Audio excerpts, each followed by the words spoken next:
Ladies and gentlemen, welcome to the channel. Today I'm going to show you how to make a progress circle in Figma. So stick close and let's check it out. So the first thing you want to do to create this progress circle is come over to the left hand side and select the ellipse.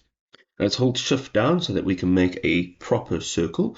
This will be in ratio. So there it is. Now the next thing you can do is right on the right hand side of the circle, you'll see an arc icon. Okay, it's a little marker. You can click down and you can bend this circle. So let's do that.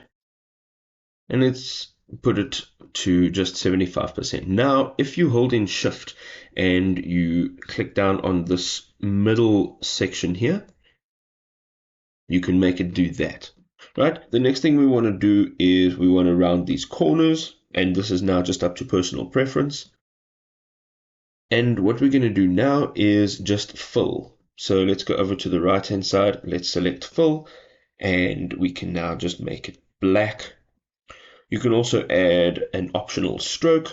So let's just add an optional stroke here and make it a little bit larger.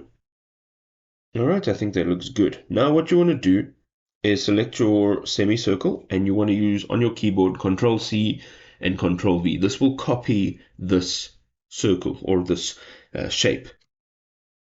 So here it is, and what we want to do is just rotate it. So on the right hand side under design, you'll see this rotation icon here. So let's just click down and drag it. Okay, now we're going to drag this section over so it is matching this section. Now what we can do is hold in shift and we can actually just make this a bit smaller. You're going to use this point over here and we can put it just over there. Let's do the same on this side. Here we're going to put it just over that section. Great. Now what we can do is just make it a different color. So let's go over to fill on the right hand side. Let's make it green.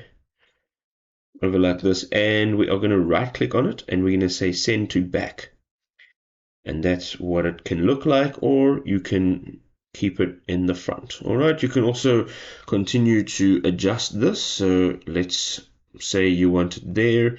Let's click on this one, holding that shift, and you can just move it over like that. So that is essentially the progress circle. You can additionally add text here, so you can say 28% complete.